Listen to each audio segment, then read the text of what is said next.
Olá pessoal, eu sou Marcelo Alves, professor de matemática. Vamos resolver algumas questões aqui de razões trigonométricas que envolvem ângulo no triângulo, né? Então toda razão trigonométrica ela acontece no triângulo retângulo. Então a gente tem aqui duas situações, tá? Onde pede para encontrar o ângulo x e o ângulo y, tá? Então em outras aulas a gente resolveu questões de razões trigonométricas onde os x, né, as medidas a gente procurava estavam nos valores dos lados, né? Estavam nos lados. Agora, esses valores que a gente quer encontrar está no ângulo, tá? Então, vamos ver aqui, ó. Calcule o valor de x e y em cada figura abaixo, né? Em cada caso abaixo. Então, observe, ó, essa questão da letra A, ó, o x, né, está nesse ângulo aqui. Aí, o que a gente vai fazer? Ver qual a razão trigonométrica utilizar, né? Se é seno, cosseno ou tangente. Então, observe, ó, como é que eu vou saber qual a fórmula utilizar, qual a razão trigonométrica utilizar? Eu vou observar esse ângulo, ó. Esse ângulo, qual é o cateto que está oposto a ele?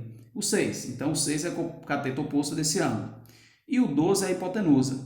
Então, das razões trigonométricas, a única que tem cateto oposto e hipotenusa é a seno. Então, o que eu vou fazer? Aplicar a razão seno. Então, vai ficar seno do ângulo x é igual ao cateto oposto, ao ângulo, ao cateto oposto, é o que está na frente do ângulo, que no caso é o número 6, dividido pela hipotenusa, né, que é 12. A hipotenusa é o maior lado de um triângulo, ou então é o lado que está sempre oposto, ó, na frente do ângulo de 90 graus. Tá?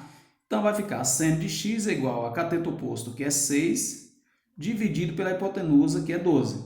Então, o que a gente pode fazer agora? A gente pode simplificar essa fração, ó. Simplifica tudo por 6, ó, porque 6 dá para dividir para 6 e 12 também dá para dividir para 6. Então, vai ficar assim, ó.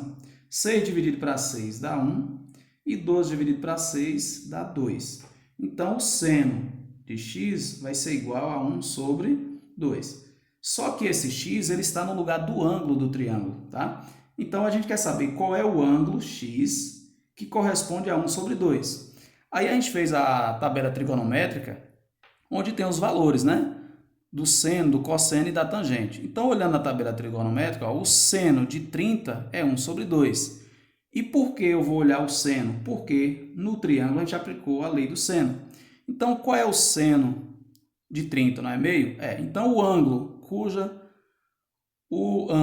cujo valor é meio é 30 graus. Então, esse ângulo x, ó, o ângulo x vai ser igual a 30 graus. Por quê? O seno de 30 é meio, tá certo? Então, aqui está o ângulo x. Aí, na letra B, a gente já pede o valor de y. E aí, o y, se você observar, ele já está num ângulo diferente desse aqui, né? Mas também é um triângulo retângulo. Aí, o que a gente observa? Se o ângulo y é esse, e eu quero esse valor, eu vou observar, ó. Se eu usar o seno é o cateto oposto, ó. Eu não tenho. Então, não vou usar o seno. Aí vamos para o cosseno. O cosseno desse ângulo é o cateto adjacente, ó. Adjacente é o que está do lado do ângulo, nesse caso é 1, dividido pela hipotenusa, ó, que é a raiz de 2. Então, eu já sei que eu vou aplicar o cosseno para encontrar o ângulo y. Então, eu vou colocar o cosseno de y vai ser igual ao cateto adjacente, ó, a y, o cateto adjacente é o que está do lado dele, que no caso é 1, dividido, né, pela hipotenusa, que é a raiz de 2. Então, ó, esse é o cosseno do y. Só que quando a gente tem radical no denominador, tá? Nesse caso, o radical aqui é raiz de 2, o que a gente pode fazer? A gente vai racionalizar, ó, e para racionalizar eu vou multiplicar o numerador e o denominador pelo radical. Então, eu vou colocar raiz de 2 aqui, ó, raiz de 2, e aqui embaixo também raiz de 2. Aí eu vou multiplicar. Ó, então, vai ficar assim, ó.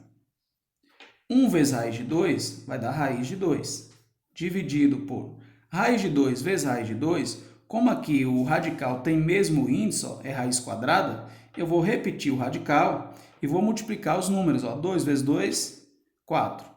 Então, vai ficar, ó, o cosseno de y vai ser igual a raiz de 2 em cima, né, no numerador, e embaixo a raiz de 4 é 2. Então, o cosseno de y é raiz de 2 sobre 2. Aí, de novo, eu olho na tabela trigonométrica e vejo qual é o ângulo para cosseno, cujo valor é raiz de 2 sobre 2. Então, ó, cosseno é essa linha aqui, ó. Aí eu vou observar, ó, cosseno, raiz de 2 sobre 2 está aqui. Qual é o ângulo? 45 graus. Ou seja, o y equivale a 45 graus. Por quê? Porque o cosseno de 45 graus é raiz de 2 sobre 2, ok? Então, esse tipo de questões, quando pede o ângulo, basta a gente aplicar essas razões trigonométricas e resolver, ok? Até mais, abraço. Tchau, tchau.